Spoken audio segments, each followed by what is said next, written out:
say inya ye papa Ben FC musi ase nanso o hye ene modern day politics papa ba kwa waboa ma sesei ye kasa because of nhwehwemu eye minia pani. In fact obey na hu se oye adwuma pa NPP ni NDC for empenasem if we say omum pese odi nhwehwemu be ye adwuma nanso so enne wiase mu nyina no yefre bi data analytics enne ye de nkrofo nsem na keka bom na aboa ama wahu se wo ya aban a enyoma ekosen mini ye ya mene betwetwe nkomoyi ohia ase enye ne de ma comforting nkapa tabre na primaries ba ko na America no Dr. Bawumia mu primaries before 2024 no nhwehwemu bebra wode baaye mekai sabre no ode nhwehwemu bebre baaye efa primaries in the way besi akọ efa NPP de I remember okase Bawumia ne be wini at that time no na it is other ones no be e kana asem but or the bibi baaye ena me hu se me ne ye adwuma okase in NPP no Bawumia betimi awini de na so pie ba abontene a wan hwe ya Bawumia obelusu edrume bi kra de o predicting ma yehu se John Dramani Mahama obenya close over 56-57%. NPP for no be kase so wini a se John Mahama wini over Bawumia o metwo ebi kra so o metwo muti wan paaba. In fact edrume bi na ye den because na professors for bi kra do mu so hwehwemu aba a mo kire se there be omo hwehwemu ne kire se Dr. Bawumia ayere so abi e be ko second round enti me kai wo me fie dada me busa me se bra musa minia wan hwe ya asemasiu omo say Dr. Bawumia ebe wini but I remember word ba ko kai no se nana bibia nsesa President John Mahama ebe wini obe wini abroso pa me so ya sure say am bibia nsesa nam see you the okeka nyina be na say wasa ya reset bibri e confirm the ekoso no Yera Musa Damko, Executive Director, Global Info Analytics. Women ye hwehwemu eboama amanyosem ne aban mu mpuntu hu nsem no ekononim. Bra, good morning. Good morning, Nana. Ajo ho ye? Ya me adu me ho ye. Afisi apanso. Eh, abi be mi ya ite mo na afufura ye pe. Ense me no nkasa, me ba me fie fufuru mi, me no nkasa. I see. Abi nkobeti e da. Ai. We so de ma ba hanti metena ase a chenti me ne wa na ese be ye adwuma no. Mate. Edi kai moni adwuma, me hu se na no na MPP time a wo de wo ye ohwehwemu hu se oman na ekosen wan na be wini no. Na NDC fo ani age pa. Me hu se NDC fo no wenya problem because what I see a wo de wo ye wadwuma e wo se wo ye no mu se wo mumpe. First of all before e be ba MPP de me hu se wo ho na de bia ba betwim NDC flag bearer Atoforsen, Julius Debra, now they at Asiedun Ketia, now they Haruna Drusu. You say, Opre Dodo, Aden now presa. Anna, Global Info, young Tom Mankeni, and a young Tom body, and a young Tom mobile phone sim. Yejuma, ni say, we are a research company. Say, I never research at Jane Beyo. Na dodo na ti asese wadwuma na wo ye de because nkofo ni che se enye sesi a anya de ehiani na yenya nwie kura Joma Hama nya nwie no e na wugusu a na yetoma we a we na beboa ase di nketia haru na duru so mo se tobo ase kakra. You see, the fact that one person will be the amount for can doesn't mean say amount for and discuss those issues in private. Yes, of course. The end say I didn't say to her a bit bisa. Say a corner of Bian Casa, a bit jay, and I didn't jay. Any, a bit jay. Your court name, your calling to you 4,500, 8,000. Ubiasi, Minka, a bit jay. So long as a man for AP or Mano El Casa, who will let you know your mocha. Either it's too early or it's too late, and the empire. But the early we know the better. Because you can predictions are you can't take 9-day wonder and do predictions. Also, we are over time.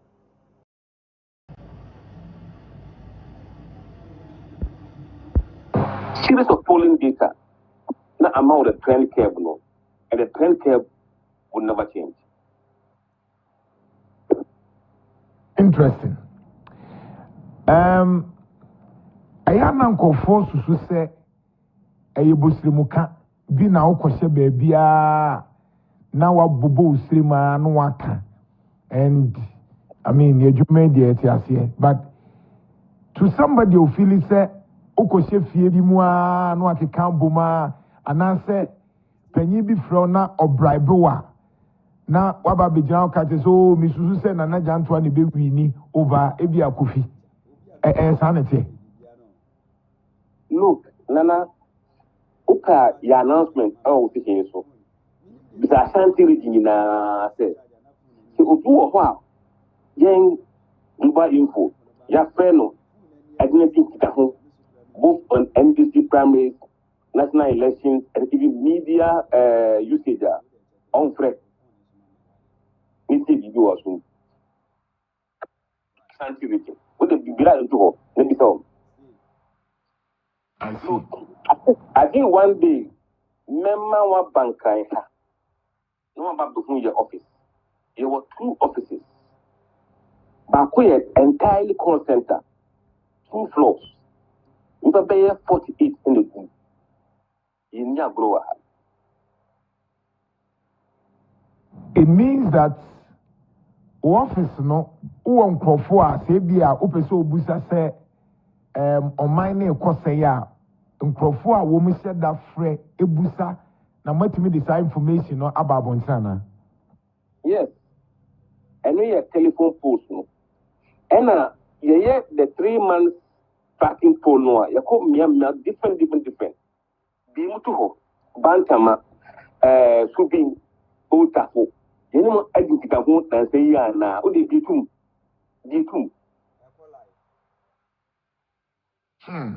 Interesting. Now, yeah, my embra some of your works. I'm doing this because of a view of why I feel now also on with this platform. So, minim say primaries, many current primaries here, Basui. Minim say primaries a course so. Na Nubia na Alan, any Dr. Bawumia ne other team ne aircono.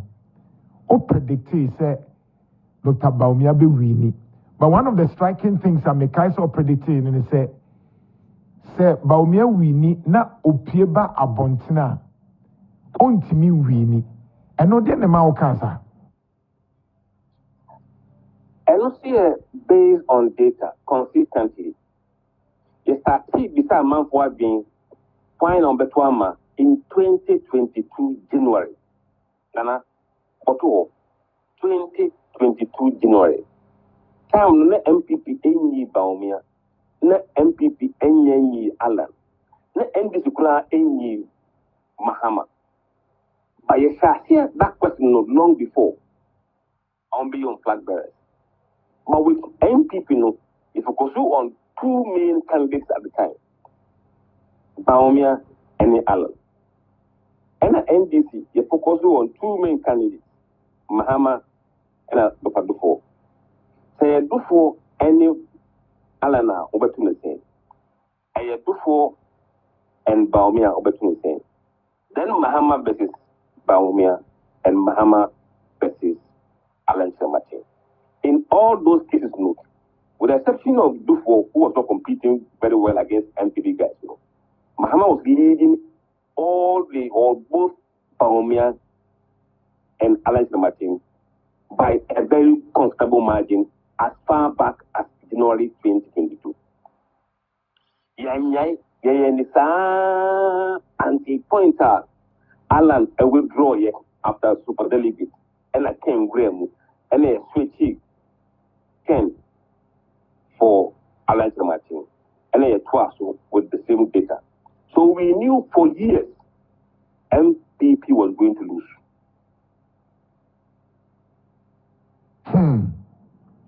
But at that time, now we can say NPP be lose.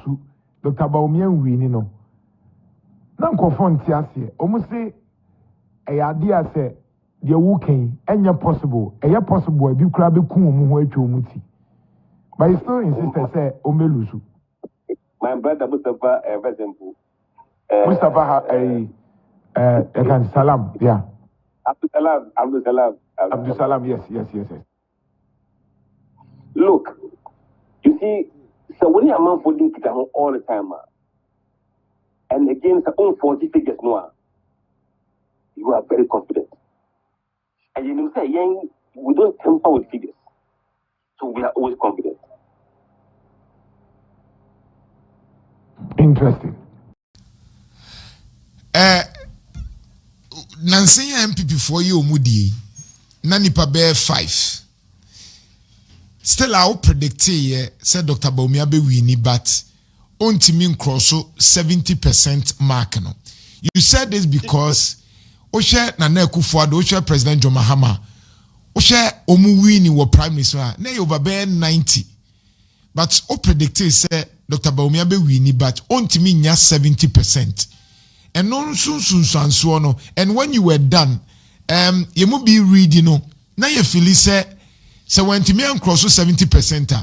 Now say a MPP as a party, I would anymore. Look, it was very clear, sir, he wasn't going to get 60%. I said he won't cross 60%. Now the reason is that the last primary, only barely 61%. At the time, Naken was the only serious competitor. Then you have Brian entering the race. There's no way he was going to win that level of margin with Brian in the race.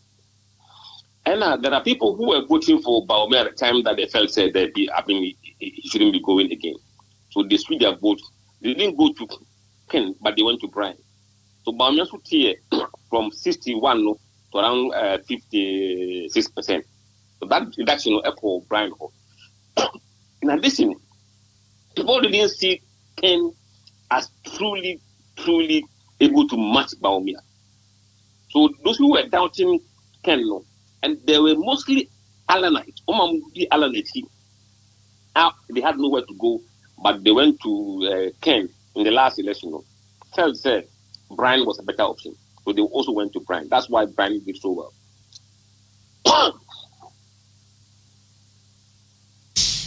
Now, after so mutu abani wiye yehu MPP as a party, only Akufo didn't come over chiro, and I'm sure you know even more than me, myself.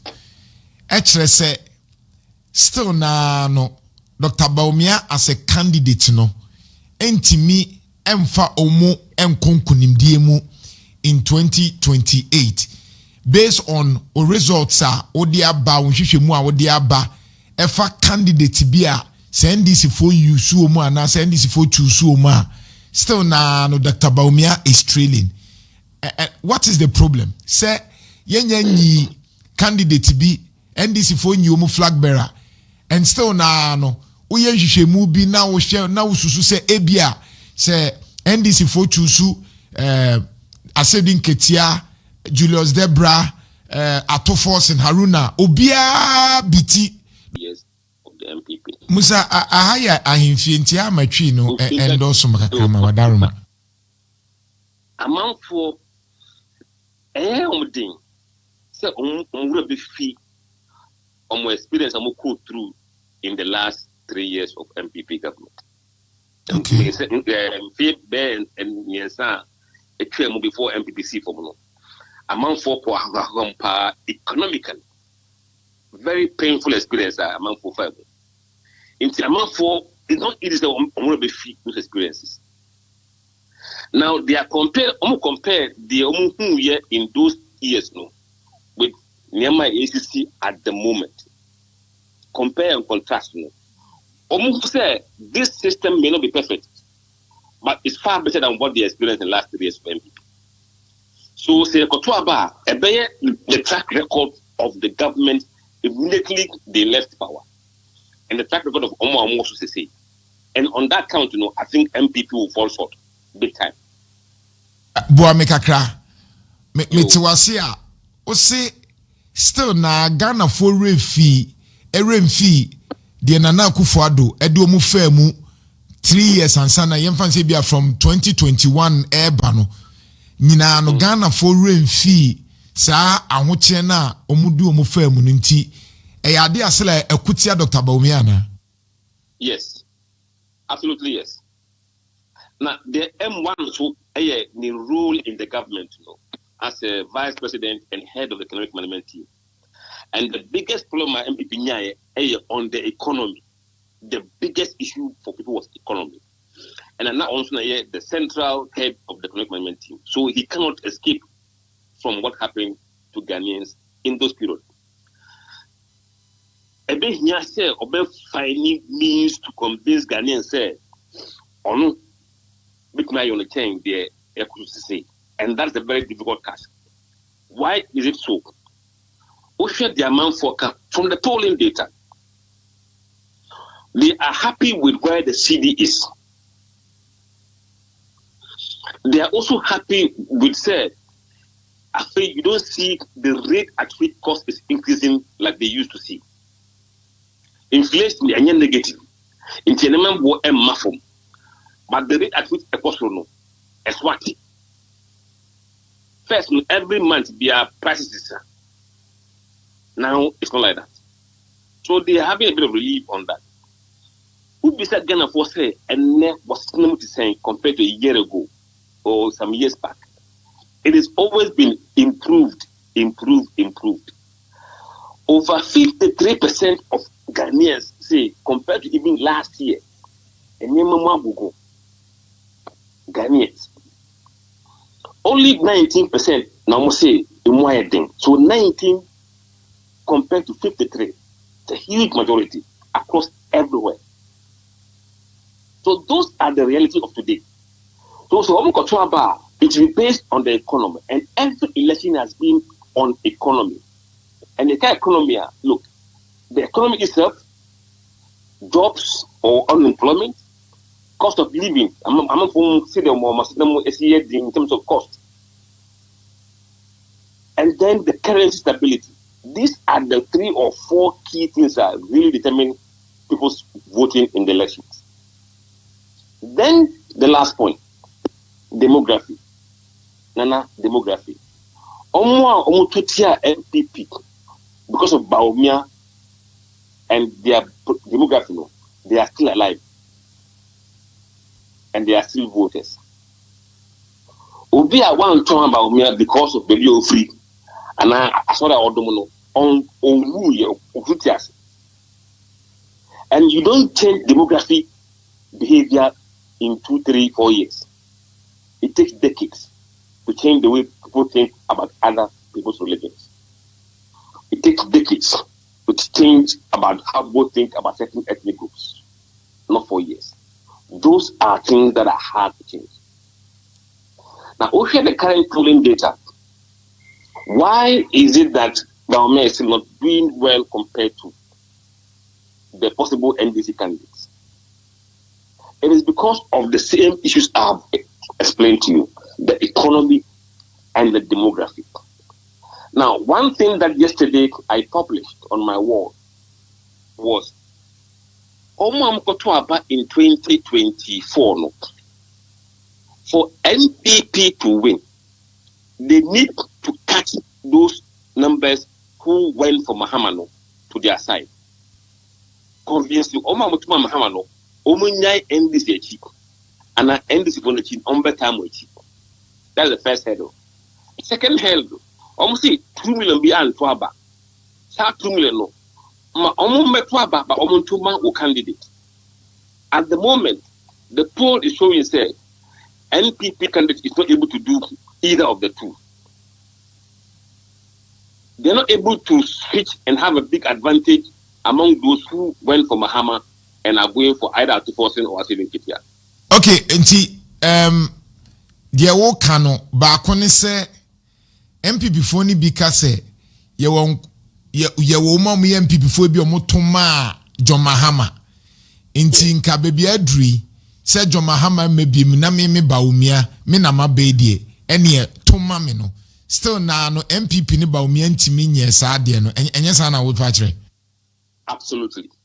And a second one nso to say MPP fo a yes o mo be 2 million bi te say de o mo ka no me wan so no de we di kan kire mu say enye no kresa but o mo si 2 million bi ankwa nkoto aba enti o mu nyina etifie no sa eno nso Dr. Bawumia ntimi nye bibia na MPP ntimi nye bibia say sa 2 million no o mu betimi aba beto aba in 2028 still na no o ntimi nye sa. No. Now let me give you one example. In Ashanti region, Oman Tuaba in 2024. It became say Ombetu Abane saying Ombetu Aba Ombetuni saying. At the moment against Akufo-Addo is getting 38% of those people in Ashanti region. Hey. There's a NDC ato forcing for ebia 2028 no ato forcing nya bebre mpo as NDC e Ashanti region.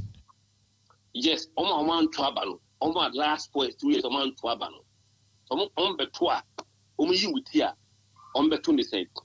That is where you see the problem for MPP. Because Oman Tuaba no Ashanti region no 38% almost to force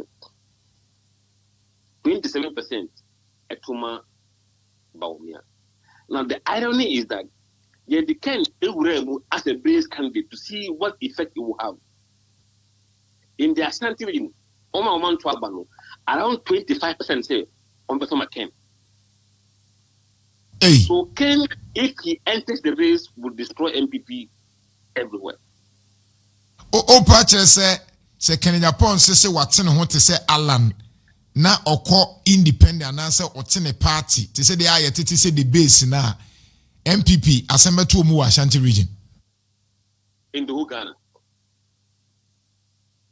Na say assemble to Ashanti region na say na say yes I can now mu ye obekwa onko no e dangerous. It's very dangerous. It's no. Hello Musa. Hello, what do you mean? Manti ono na say. They say Ken living and forming a group will be more dangerous than Alan leaving MPP. Hey.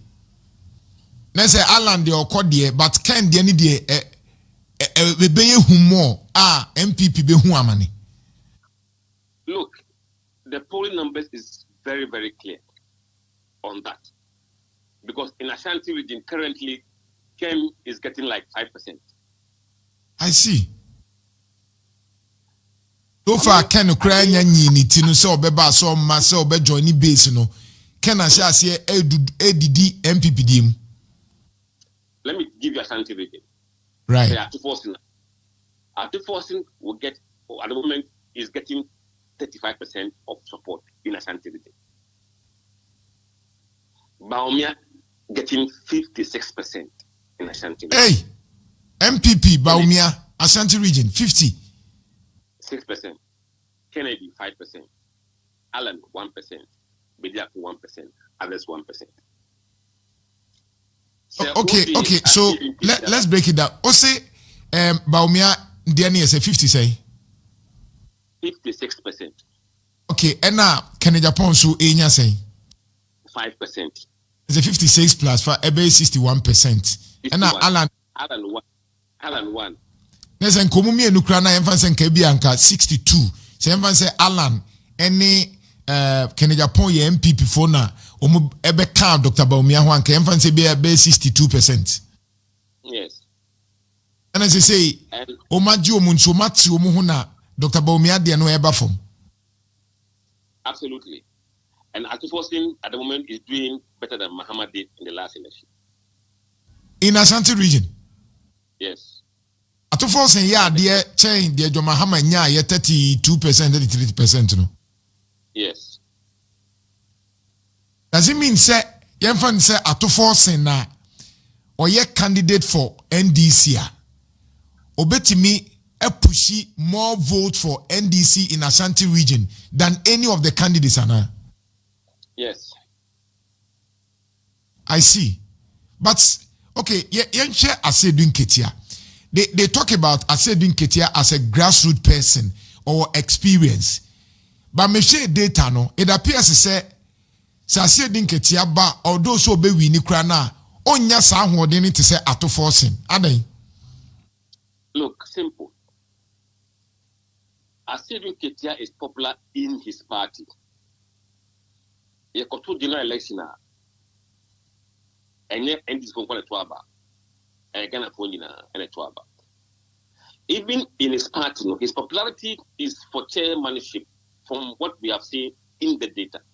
Almost saying, Chewasia ato forcing any dikai Haruna Drusu etosumienu Asedun Ketia tosumienu and Haruna Drusu and so tosumiensa omone candidate send this for person mu win 2028 bebre year what's so do manishe sanity. That's what the figures say.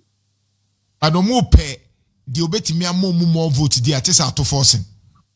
Yes, because only Bawumia currently in the polls after forcing here nearly 58%. Hey, to create the yes, say what is your recommendation? Okay, me who be a consultant, so me who watch you, Anna. I know the word you want to say, but clearly no, sir. Clearly no, metiwasia. First of all, research now I actually say, enya the NPP betimi win 2028. Say omukofa ato forcing Asedun Ketia ananse Haruna Drusia Bawumia still na no ontimi mfa NPP nkonku ndiemu. You can say what we say is that at the most is way ahead. So I'm not building what about the art. It will be very hard for MPP unless something get worse on these measures. Say ato forcing eboa John Mahama amamu kwaso ato forcing eboa dollar ehun hyehyeye ato forcing ema sebi enioma bo enkosro intentem ni nyina no or ya de chain Dr. Bawumia eno ne man advantage over Dr. Bawumia. Yes. Okan bibi say Asedun Ketia oba NDC mu a omo pena asempa but opia ebe den amam ye ma hye me kakra efri say me kai say okan bibi sa akere MPP for say Alan eba bontina oye popular chain Dr. Bawumia and I can say Agyapong and so the same thing say Agyapong eye popular ewa bontini chain Dr. Bawumia but eye den delegates ni be choose enti na mama ye ma hye me no say NDC ni bi etie because menya NDC fo a unu omudi nkomo a chairman na ekono is it say ya na ye entrenched position na mibusa way if you say Supreme Court to say delegate system no say say no yenyim free ho na obia na oye member in good standing no onto aba samre ya Supreme Court din hihye bia aba no ebe sesa bibia na fundamentally for NDC no. In fact it will take advantage that Asedun Ketia has away from him. That's what I can see. Why am I saying so? It means osha demography. One na womutu abasisi ana imebunu no doso. Chain sebi emrewafo ne nkokorafo no. Asedun Ketia nso omo munimnu ye mrewa ne nkokorafo no mo. Enti samre ya osha wono mutu aba 2020 2024 from 18 to 30 35 no. Omu ye mebunu a omu hu atoforcing better omu feel say atoforcing ye obebunu chain Asedun Ketia enkokrasem kakra wo ni mu. Is that the understanding? That is it. I see. Interesting.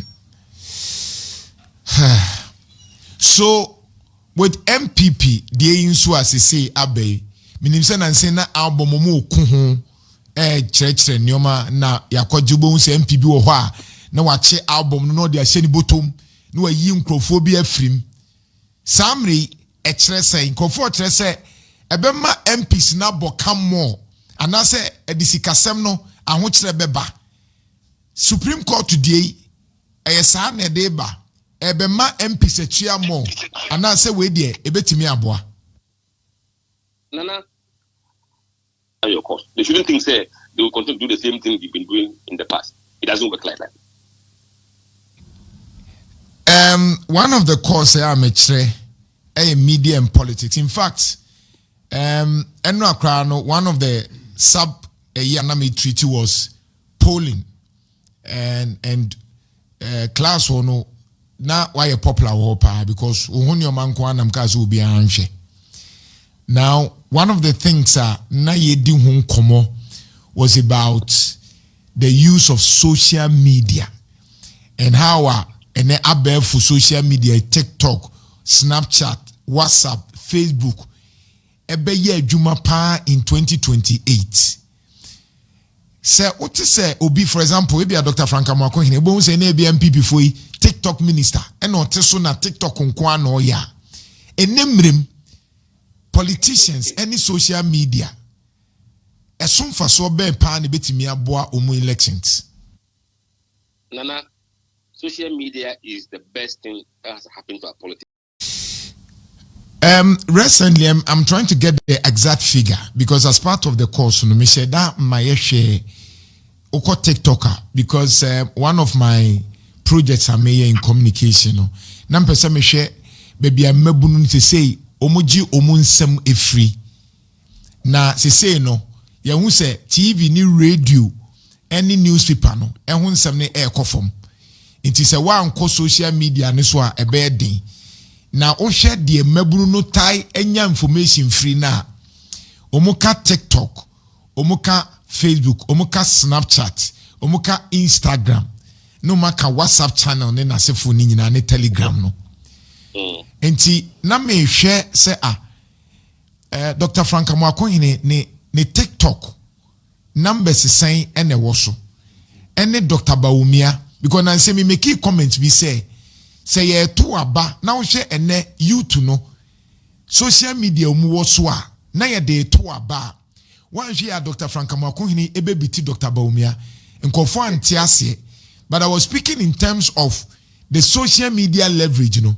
Enti me call TikTok na mpesa me hwe se TikTok no nipa say ne follow Dr. Frank Amwako hini na TikTok no nipa say ne follow Dr. Bawumia Kofi wanya figures no boss mama na mi Musa Musa because Dr. Frank Amwako hini currently the followers 876,000 TikTok and on the likes 19.8 million.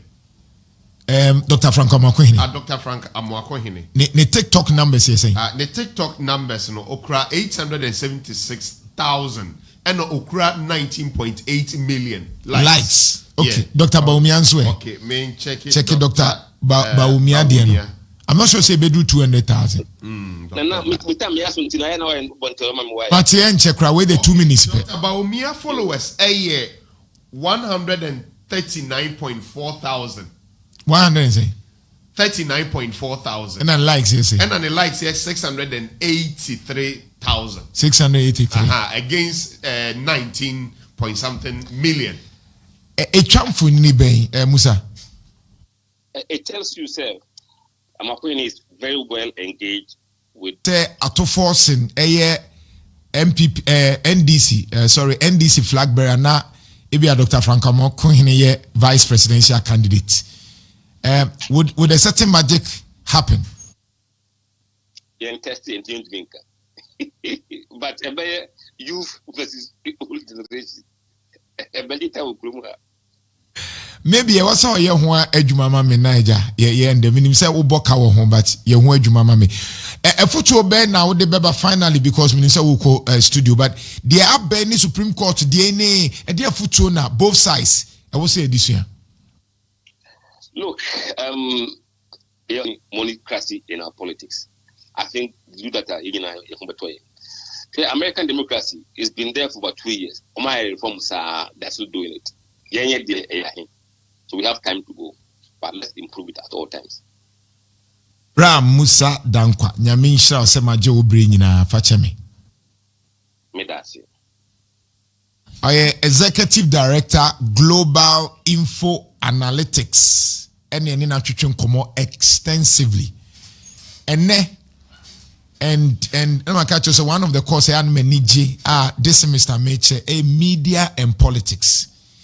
Na ema wote nyome bi asiyi. Nti yebetena ha yentra ha kwa. Yesua ho ade bia yebeka no yenka emfa ya tinka nkasa o. Yesua ho ade. Nenti se obi a na wa follow ye bia no. Yedikan ekeka sa anyoma no. Eno na na nkrofo nhye dante ase no mu feel say na na janto ampe NPP asem. It wasn't that. It was based on data. It obetimi de watenka ka say 2029 Bawumia beba. Ladies and gentlemen, why wait you? Oh, 2020 Bawumia beba. Shema kacho say ye kan wasema na ye odo ekwan so. Na no meko ka say du nketia enho asem. NDC for no hohoro me no. Obisa dinti na maker. But my kacho say so option me show na se me ka bibi say ye wo objective truth and ye wo subjective truth. Ade ye objective no say ade ne ye white a opa ka say ye yellow e white. Enti say wo de watenka e ka bibia atenka no enye ma ne nya nokre muntie tine se nokre ye ba akopɛ no watenka se ade ne ye white ene atade a mehye eye asante atade eye nokre se obeka kire me se mehye quota because misusu se wani so hu se ye quota eno ma ne nsesa se mehye asante akade enti minim se bia we MPP ni asema makan ana asema papa ya kan ukonno na de na mo kan munim de mo kan but eno mpepa nokre no de oka ne tofa ni nyina ne se sesia ye kase de ebema Ghana fo atoma MPP no NDC for ye no better no so mu ye ni nyina o NDC for ye ne better than MPP because na dodo na nim say Dr. Bawumia de nkeye economy me students no me buse bi say e de be pa na mo pesa mote na mo de to aba e bi say nana adwuma accommodation omo data transportation rent sa nyoma no e na mabunu de to aba o enti say we candidate na wo wan hwe ni ye enti na no me ka say time na NDC for no e jo mahama mu ye 24-hour economy ye bia benya adwuma ye obi abedidi mahama is the hope no na Dr. Bawumia ye digitalization me ka se me ka kire MPP for ne say some message no enko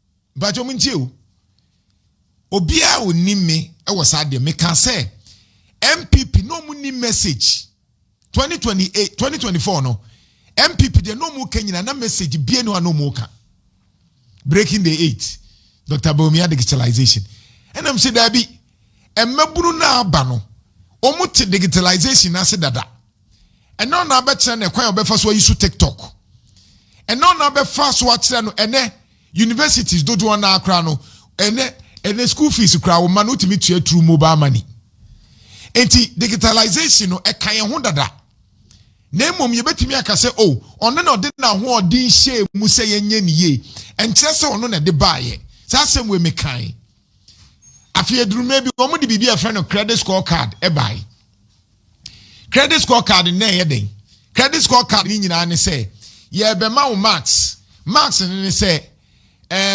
ebetimi aboa ma e bia ukopes opese okoje bosia na e de amount eno so me ka se enye message MPP for ne horo me left and right my bro and me say Dr. Bawumia credit score card enya de beto abama no meka ho asem wonim de ntia because meka say already banks ne ye dada abusiafo sa wo kwa kwaje bosia wo banka and the banks no omu platform omu check say wo ye obi a ye mouse ka wo di bedwane sa system ne wo ho dada ye be check ye ne say bank na ye system ama say wo di mobile money ka MTN na Airtel to go car ni nyina no machine betimi a check enti ene ni nyina wo ho dada enti na wo hia credit score card NPP for nil from me unim dia wo ka ebi se mabon menti ase enam se yentena hane yenhwe se Ghana for beto ama Dr. Bawumia because of credit score card ene wo mu ne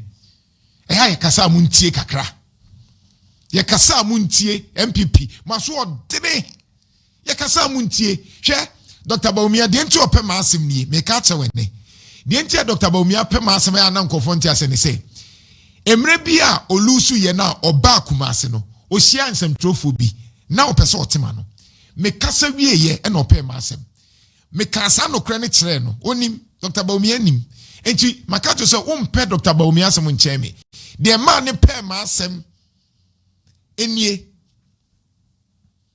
ese me ka no kra kire no me ka nioma miensa ne kire no enya nyina na metimi aka baba kwa me kan ye me kan baako me kan mienu me ono kra metimi aka because ye secret maka dada me ka kire no nioma me gira na anim o ote wona me nso meto me mpese mebubo mpanyifo bi din bab de metimi abo eye me ankasa me nua panyi wuntumi ena me nua panyi Dr. Honorable Ayu Free ene mpanyifo bi a me mpese me bodi eduru me so no nioma me nsa na me ka kire Dr. Bawumia de nti olusu ye baako me ka kire se Dr. Bawumia Nana Akufo-Addo ne ma ulusu ye me ka kire no na animo ma fansie enti Dr. Bawumia na ne ho ya me mobo because waba beto amanie mu problems o wonye nyina no kakra bi na ye ono o Nana Akufo-Addo ka ho na Dr. Bawumia ne ho anya akono me ka kire no de to so mienu me ka kire ne say me ka kire say minia napo memfa ne ma o de ne ba obelusu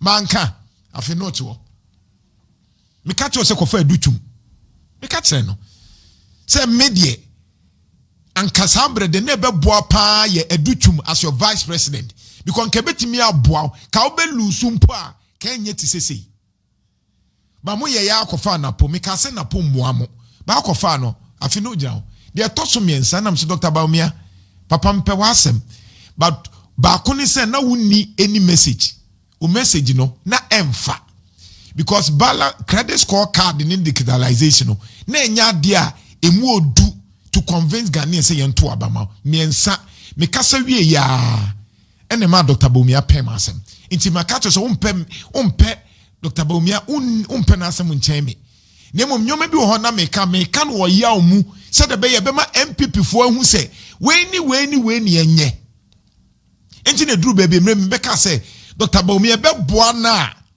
anka nkofo mu kasama ni sesia no ompa mu omu meka sa asem no ene hwe nkofo mu kasama no emma party ni nya akono but imagine hwe na anu ya yemfa se Dr. Kokofumu Dr. Educhumu Patrick Buamamu hwe Dr. Collins Aduma no Honorable Collins Aduma ko mensamu hwe ye wo MPP fo bi a omu kasa hwe kojo oponkuma mu so omu kasa te se oma ase kofo atete omu because MPP fo wo kasa bi a ye kan MPP omu kasa ne ye yatete wo fie hwe ye wura engineer Kwabena Agyapong omu kasa bo se omu ye nkrofo akofo atete omu because MPP no na nya didi atem ene ma MPP no na nya sa nkrofo ye omu tete social media so ene ma ye MPP no na eye osafo mafumu Kwabena Agyapong mu kase bi omu de to omu se ebema NDC fo no kra hu se sebi enyoma nkoyi samre no na NDC fo ye buga no enne sa suban no NDC fo atimi asua sa suban no enne NDC fo asua sa krache nyoma ye no enne omu kasa badwemba enne hye nkrofo a omu support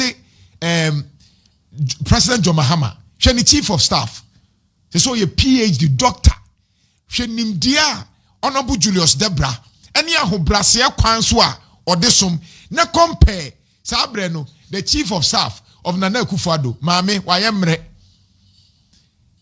edrumre bi kra no hwema menka edrumre bi the former chief of staff ye maame opare oka kire eyi MMDC kra so mo bi ama ho mesi ahantan ya na wo MPP fo so namunim hweme ankasa me wofa bedi atuo secretary ne nyoma bia no mu ye wo krom ha o de compare Dr. Callistus Mahama our no ye secretary to the president hwe ahombrasia or de abo President John Mahama ho ban o de hwe NDC for champagne for look at the vice president Professor Jenana Opoku-Agyapong na hwe maameye ne batanye ene ahobrasie o de me say ko MPP mu hwe executives no compare enekra na chema bute aba or de sanity kakraba chairman no ono na se waba me so de discipline aba because ono so kan okre hwe chairman na hwe asedun ketia hwe general secretary hwe JFK na compare to that of Fifi Kote hwe national organizer ya mean na hwe ye national organizer you can say Nanabi hwe national youth organizer na hwe MPPDA Salam Mustafa young guy will be na no nsemu nko a nti ye kasa asom nyina kire wa wuntie anyway entemene production team be kasa twene bo akodia this one okay twene bo akodia general secretary Ashanti Youth Association oma wo munso amanyeso mu nimu in fact the by MPP mu kra dia ye twa na furuma wom edurume bi kra na oni same awuku ekoginaye but sa issue we on Supreme Court no also owo neoma ba ku mienu opese on meka secretary good morning Afakajo good morning Pacho ho ye Pacho ho ye Ochedi ampa da Roma me ho ye na misre no mabusa se wonso ono waboafo mpom te sei yeguso ene mo mpaibo the attorney say Supreme Court the abase delegate system no meti bia che papa me ka se sabre no on se papa no otwika akọ nkrani kumasi ni ntino on se tata na e wa tonchene awudi isaka ni bi no ehọ na meti delegate ehu asem se omu collegon MPP for mo ankasa mo party ehọ na meti alankash ona me hu se legon mu disika esu yese mu MPP for mu na mu disika share mu ma delegates no soro ye e na akwa bedi edem enne a ye di hu komo no say Supreme Court say delegate system no ye twam we dey say ye ni je mama na kudia nyame sure bedasi tokojo nyame sure all right ono na ye Ashanti Youth Association ye nyina ye general secretary no Ashanti Youth Association ye general secretary no Kofi let me get your initial comment now for Wimbra me be lines no Ebimbra okay but with regards to the Yera Musa Dankwa eka about the recent post awaye no I mean it depicts the ye di hu komo hadada ensema wakani nyina efwa ensema ye di hu komo hadada dada no on say now no ye can say Yera Johnson esi edun ketia oko MPP party ni mu ne ho akono oko NDC party ni mu ne ho akono nanso wi ni free party ni mdi begina Ghana ni enimu a Ghana ni ntono ne ho nya akono asem ye kan ne kofa nsem pii bai na yen kan sisu dia se sa uye amanyoni na wa manyokuo no se bibi techima na yetumi ka sansam ne kire wo penya ya na wa ma wani age fi se no no ye kwan a ye fa so atretin nioma ama nioma koyi e wo party nim now NPP fo ni bi ni number bi e ka se sei no media no asomo anu asi omo so eni nyina no e ye se na che se media ne hu ga bi wo party ni mu a e wo so mu sili sa ga no enye se bi a media no time party no dabi eye gabu bi ena media ne hu ewo party nim ena media ne pese mu close gab no enti se akama mu kra ye wasem kan bi se nipa odowo no ena oka wasem se nipa tanwa o chia obehwa ma wa chia sa no akoto bonkem enti se nioma bi koso na se bia obi hu na oka che party ba na party na hwe no wa correct ya enye se time no time no o kan se mi fa yira ato force no finance minister o hwa finance minister oba NDC ba bemu se the ato force na etoto ne nioma the first budget reading e course so na me hu se enioma bi be course e wo party nim ato force ye e ma ne ho ya akono so obeka ya first budget reading e course no bra okan wie ya na oko the various media houses no na ono ankasa na drive na wonte wow be adi nanim yemfa no compare yera kenoforiata said ye na osiye ne nioma and even sadie no nkoa no will tell the ordinary Ghanaian say there's a new energy be era the NDC party nim ohwe okwa na ho brasie ni dimina said the body language esitia is telling everyone say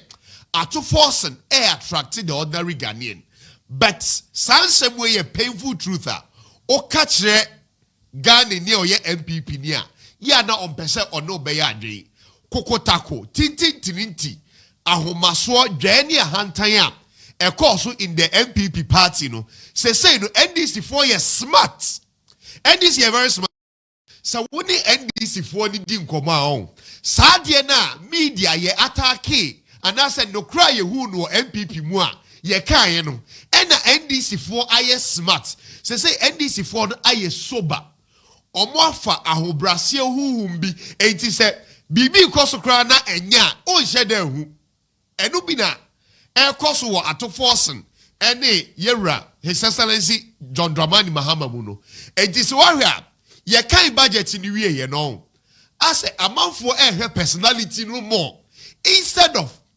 looking at the loopholes in the media budget no so wahwa ye kra na ye beka nkukon kete ni sa expressway ene sa bypass hunsem asa nkrofo adwi anhye da nko loopholes ewo media budget nim it is only omo ye die-hard political party members especially the MPs and the ministers ena yehu yera Agyapong kromamo ene former finance minister ene I think say Yera Patrick Buamamu omo na yehu se omo ka ensem bi but the ordinary Ghanaian no I say yo no koso I don't blame the ordinary Ghanaian for doing yo share because ato forcing strategy be a wafa wama wabe the father of all people I say waba for me oni wudi nkomo wo bisan question na nibumfu NPP party yehu de koso to the sense that wo bisa enkrofo bi question kra na opese o che say wanya de say wo bisa that question but NDC for aye smart afa sa ade ne de ato omo ho say o de question bia bisa ano de say de enkrofo so omo aye smart no mo calm down the nerves and no de ade a ebo omo ama omo abaye so attractive so NPP pa omo nsua sa ade no se ekoyi a ye beka mom enioma no nkoyi a eno so ye beka se de no kra no esitie. All right, Abi, your comments now in the lines. Well, the American say enra asem kese course o Ghana ye court ta idimu pa e friend Supreme Court na the enima say Supreme Court no aka say ya manyuku omo mu ha no the friend no delegate system ani paku kakra bi na ye yi omo so omo nko ankoto aban ni omo bedi parties nanimu emfama party man nyina no the set say sa asem we enye sabi Supreme Court sorry ya na omo take is a decision and as a ruling no na January and nipa miensa bi a sabi e ba na Ghana ye fourth republic here you me 1992 BC and ya. So just a minute MCA please this gentleman caught ahinkai we don't allow so bibedi do be atem our platform no so nti sɛ wo hwɛ na wanye discipline, please remove him and the comments from that. Sɛ o comment here ke sɛ yɛn mo bi kwan mo bi ni di obi atem no. Sɛ wo social media so na wo ka also respect to be views. Nti court ahenkan what did the atema did the NPP for atem na wo didi mon block no. So want to mean your discipline mon block no. Now we need to have a sanitized system. And then mon block confounding so mu ye one advert in a free so. Am I thank you to us.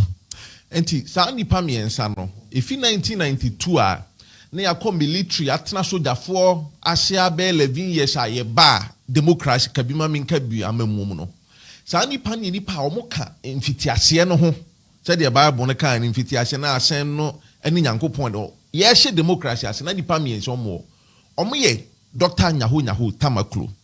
Dr. Nyaho Tamaklo ka ɔmo a NPP hyɛ ase 1992 mpanifo a na ɔmo di anim no ɔsan yɛ nipa a ɛyɛ Ghana ha demonstration bi enu a ya ɛdɔm kɔɔ yɛ kyɛn saa demonstration ekumi preko a na ɔmo de kutia aban JJ Rollins aban pɛ sɛ ɔde VAT ɛba no ɛna na ɔsan yɛ Akufo-Addo mpo adamfo sɛ nyɛ sɛ mpapa mu na ɛbɔ ɔmo ntɛm anka Akufo-Addo aban mu mpo no ko obetumi ato nsa afrɛ no mo ayɛ den waba abesom ɛna deɛ ɔtɔ so mienu yɛ ɛyɛ Professor Frimpong Boateng Kwabena Frimpong Boateng a emre bi atwam no na ye Kolebu Teaching Hospital CEO Penny Paul na hwe so ena Nana Addo Dankwa Akufo-Addo abamu so osan esomye no Minister for Environment, Science, Technology and Innovation from 2017 to 2021 ena di otwa to ye maami bi onu so dimu wo Ghana ya mamuo ni ya manyosemu pa e friend no Christine Amoako Nuama maami Christine Amoako Nuama mpodie metuma ka se mpanifo nyimina ono no wasomo aben ma chepa because JJ Rollins aben mu no odikan pa no so onye Minister for Environment, Science and Technology from 93 to 1997 ye yi ni fi wa no de ne call Ministry of Education or be Minister for Education from 97 to 98 and ye yi ni fi Ministry of Education and osan de ne be ye Minister for Lands and Forestry that time sala na free ministry no tinipa ye nipakuo bi a ye gba no yamanyo osem ne ye yamamuo mu nsem a oma wo ho a na omo so oma tena se ahwe se de Ghana yamanyo osem esi kotitru amanyokuo akese miensa omo o mamu a NDC NPP ni CPP ena omo say de omo si ye omo niema no sa niema no ka ho na ama de bia na wo betena ka project corruption ne de keka ho a atu oman ya duso no ekoso to omo ko Supreme Court ye January afiye mu no mo say Supreme Court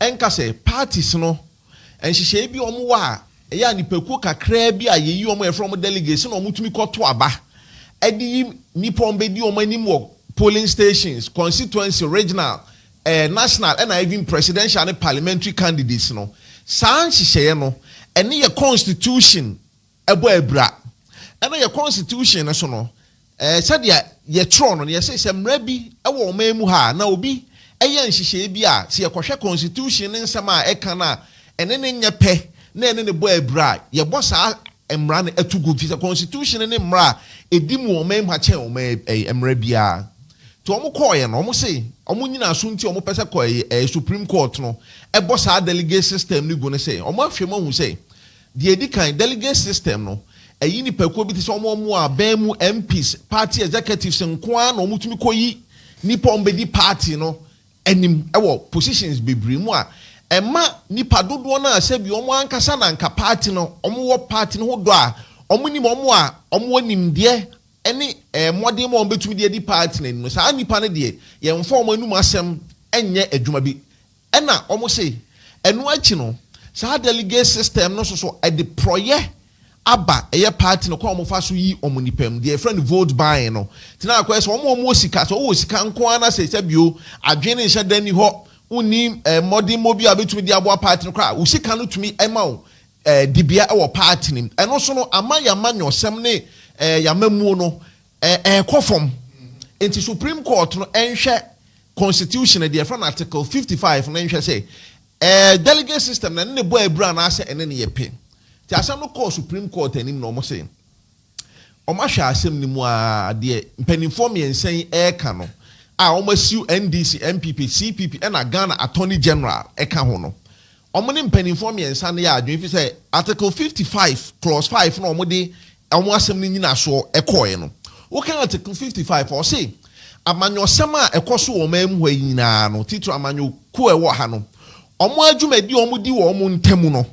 Say Jumedino, Enisa, ene, a choir Ghana Mrashisha say, Yafasu Yinipa. And I di amanyo sem juma ebo ebra se ne bo ebra pe eni se ko yagitum enti ye hwa Ghana hanana kwan be ne fa so to aba se Ghana ni bia wo vote ID card bia no emrama ho kwan se so wadi mfie aduwotwe e konko a utumi eden ekoto aba MPP ni NDC sa na omo ya na da bi ho no so ye party bampo na se wo ye friend say party card a wa register say ya elect was an executive and wonye MP wonye minister bi ana say former MP bi ne ya ye ma ho kwan ma won koto aba the Supreme Court sisi ana eno no party ba bia wo ye friend saying party card bi a ya tro ni o party no man bia no utumi ye den ekoto aba na the ma Supreme Court yes and say so okwa America Ghana ye manyosem no ya fa na fi UK and say United Kingdom ne America right America omo the friend open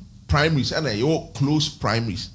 Open primaries na church say so we America ni ba a wo to aba nko a say Democrats for to aba eyi omo mbedi omo ni ma utimi koto bi so onye Democratic Party member mpa ubetimi akwa akoto bi nti omo ye ne sante say sa Democrat ni na Republican so obenya bibia na eyam America fo nyina na obedi omo so enye Democrats ni ayi nko enye what parties ni bi o so omo primaries be friend closed primaries into closed primaries no and we a party man quantity so we obi a wako register as Democrat and a Republican for air to ma ba utumi koto bi ba Democrats for to a untumi koto but hono mo nhyɛ dan ni pekuo bi a ya yi omo so omo nko a delegates omo ye den ekoto aba we a party ba ya tro odin nko a utumi koto nti sa na so na Supreme Court hwe ya o de ka say kabima mi amamu kabima mi nkabi amamu no ya nhyehyɛ sɛ nipekuo kakra bi nko a na ɛso omutumi ɛkyerɛ omo adwen ye hye sɛ obi biara a ɔwɔ ɔman biara mu a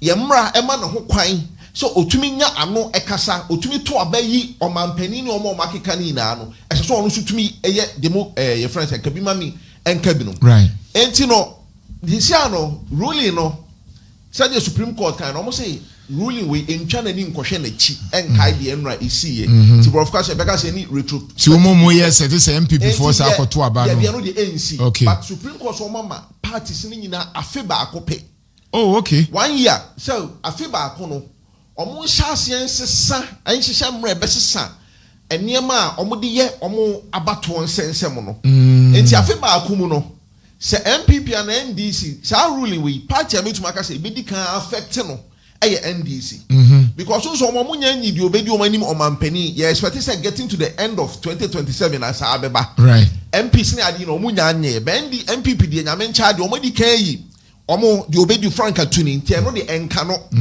ti say PDC entumi anye omodi na ansa na Supreme Court time no omodi amana esese ekire say NDC so omo koyi di obedi chi omampani Jo Mahama anamu ni MPs ni adi ni nyina na party baby or party card be a between akoto aba omo delegates nye omo nko na betuma akoso omo anye saa na obubu Supreme Court na so na assembly san court no be bo abiadu it means me to wase a say MPP MPC ni album still a sa problem no be go so akoso omo betumi use delegates no because Supreme Court na mo 1 year ti 1 year ne hyase enra na say we dey ene ka makran ke ye anything omo say Emran atemu no omde ban intwa na ni no but now I'm expecting say ka Supreme Court well omunyansem but I'm expecting say ka Supreme Court be ka say henceforth no because who say here party structures no ade a party aye if be 1992 be seen no o sesam no enya ade a enne ne kine ya na be nti na Supreme Court so omo time at least because one of the challenge in year see MPC ni album no. They say one of the challenge pay air koso. They share the see what band money na sifu ya. Because of album no. It we thinking say nkan yi. Because it's so man to so the challenge is that good. So now the challenge is that album na womu Edebetoa eco creative problem no. Okay. It will take another 4 years. Yes. Some no much same poor. Yeah, no much is And I have me say we there 1 year there Supreme Court 1 year. The more dinner the omuninko. I want to when they say ye be yen di wi. Album e wo hoda da wo. Enye sa afi Well, ma say album no. Enti na the Supreme Court can say sa album nsensem nyina ni na ka una Dr. Nyahota Maklone Frimpong Boatin Madam Christian na Mwakunu ma wodi asem no call. Enti say 1 year entam no. Sa album nsensem ni nyina e be ya nsem a etwam because yam fa album na beto aba. But when you compare NDC in terms of album issues, and said that your case be brave as compared to MPP. I think I issue when MPP for no mum nanka Supreme Court so car. Next almost so say be and come your margin so more to about September, December, so that they will allow say by December members in good standing no could be able to vote. Okay, so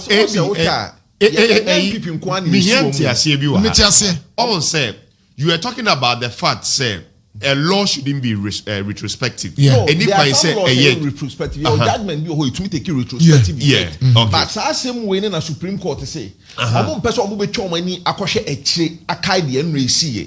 Okay. Because I know the series. Right. But omo she konkan efi afi ai wo ye nimu no. Efefa parties ne sha ase so omo betu anamo a omo de besesa kwa omo fa so omo ne ma ebi ne album nsema a okay. Ti afi echi no enisa MPP wo afi oni na me so me problem ne Supreme Court with the Madaroma ade na wo se mumiemu yi problem pa ni MPP album yi se wo solve problem so no wan ade ani se wo solve problem no wan hwe ya na wan dwen hu ya wan hwe na problem na solve na ko create big metiase but you see I get it but Supreme Court aware say right now MPP when it any album who issues no o dey say and you say this album we ya besa kwa ko choose MP say MP masem there's a problems in there we here so ekoye o ma de a ebe ha o mo no dey enye Supreme Court net say yen no ade no ye ni je ne ye den ya yen so still there ya yen so still there Supreme Court asem o kan na say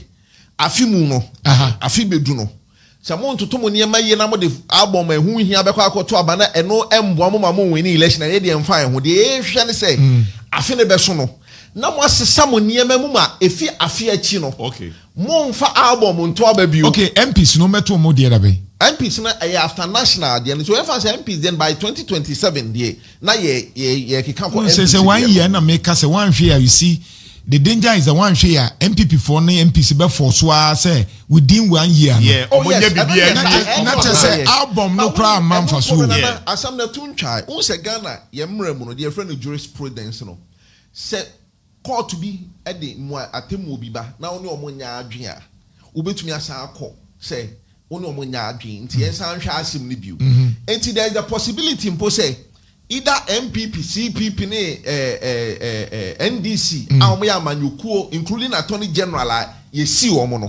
Omo to make us the Supreme Court and Yarding, almost for review. And no bemwa, na say, in the assembly call you to me apply for the friend of stay of execution of the judgment. Until a film pona within a film still able to make you should say. Supreme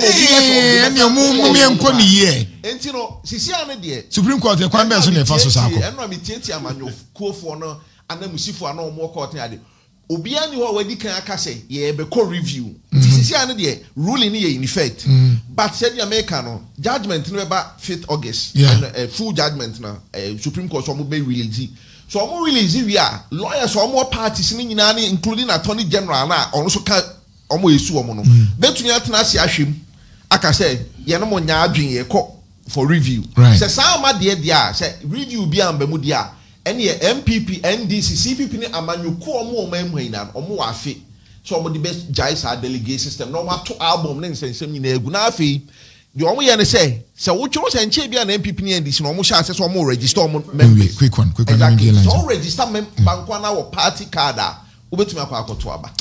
My challenge and say when Chichimuno is very fantastic, but on Supreme Court I did be now we are now wadring and kakra.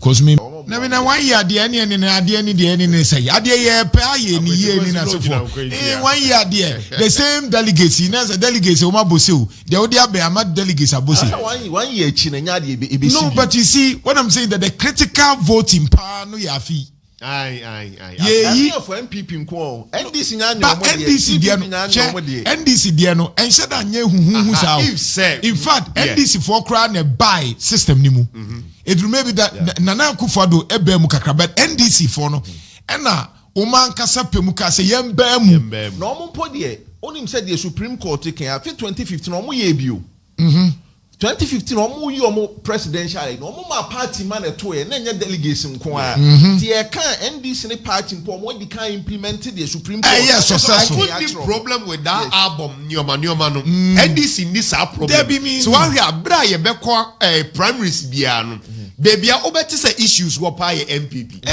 NDC for ne shedan kasa they are content with omo be implement reforms we ni say ya de ye omo din because them ko omo di kan ye bi da 2015 omo ko yi omo yi e party man ye omo ko to aba no on enti MPP mom na se bi on sesa na bi e be ye din ama omo kakra MPP for nda nyankopon ase pa because nkomu to sa aba ni wiase no meto Dr. Bawumia mu ne Kennedy Agyapong eno de nke konka Dr. Bawumia da won na nti MPP eno tinema na Supreme Court person omo gina so ma obi ehun say sa ruling we na affected komusa akoto aba say affect our retrospective effect the challenge ko hwe enrade si ya kaji se MPP san akoto aba foforo ekoyi frankatuni ene ba mu so na dodo na so to a ho na Kennedy Agyapong so be hard you know ti na hotama clone Frimpong Boateng Christian Makunu ama mo lawyers no omo person omo hu sa ade no ene no the Supreme Court catch am say David entwa ye ni enkohwe ye chi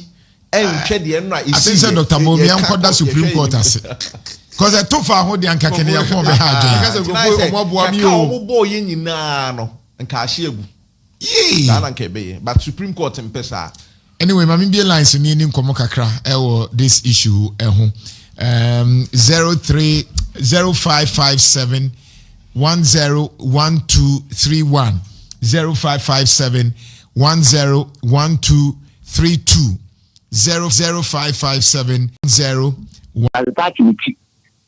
rounds a pilot campaign a church party say yenya ya true na both NPP and NDC na ba kwa kwaba say ye basa na omu na ba kokko former koye campaign ni bia na say intend no problem and secondly abaye proye as NPP for ayen Dr. Bawumia na mejanto an okre say na there's no way say I didn't venture na you woman na NPP for ba kwa aba say yes say Dr. Bawumia ade boni be no waye say Dr. Bawumia na na janto wo ni me party ni say Dr. Bawumia when DC man can DC from 2020 ye no kure ya yini na yini Dr. Bawumia de mutwa ne say ye kana bi ana say wo mu dina yini na no wo mu ni papa NPP mu NPP bi de bia no bit ma yini wo NPP mu and we win wo Ghana as a president they are all fantastic but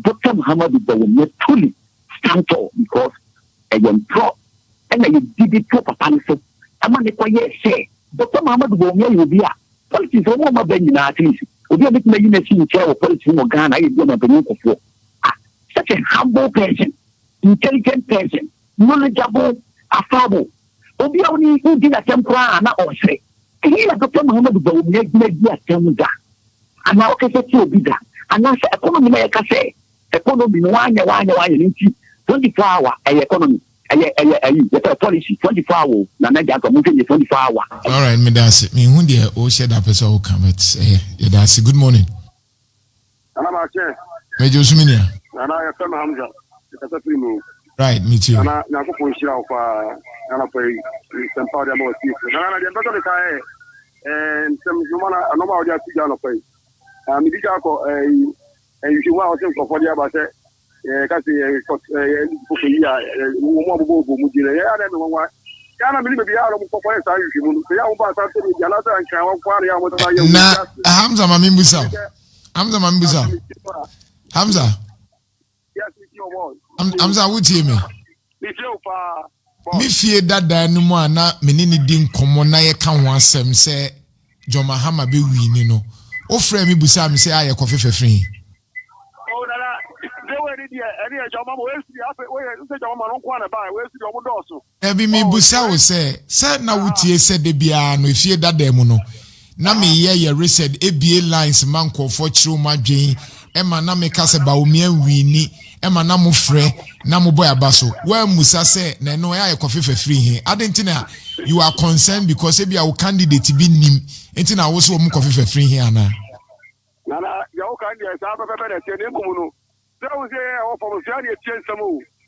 o ya wo candidate na da wa ma de ya wo kan no kura en ya wo kan ma obi a ni am TV na we no some of course for ma o mu ti ya ti sa ni o se mi ni ana kura kura ba no kan wa sem say ya na do o ka say na ya tia ya am to share na ni ti do for na we for idea se Hamza ye din komo se mi na menu ano nti ye din komo aha me din komo meti ase but ma mi mbusa wo se na NPP for 2024 de no muti wo form so me break 8 na na ba ni e ka chom se enye no kre no mbe lusu ana aha nti se bia wo tete no form ena se enya nto aba ni wie ti e bia so wo candidate no enya mba mu a eno kire se yire hu yie na ye adwuma se de be ya ye the next sample na e bia nkofo be bo wo candidate ni dia na masi nana awata na ka ne fa kwa mani ni be yire wa na e de popoku agric minister ya ma fo si boni di boni yo ni die e kwa bia so o se delegate na bo no o so no so be kan opi ai na bi ya fine fa nana ami chana na kwesi why see me take chairman idi obi anya ko pon kan na ba chan force you thank you hello good morning Wonderful. Me too. Right. Chairman Ekins, our bosom chairman, our second vice of our child, the Agyapong Chilano. That's no Bawumia, Victoria Research on a social women organizer. The minister of the DNA of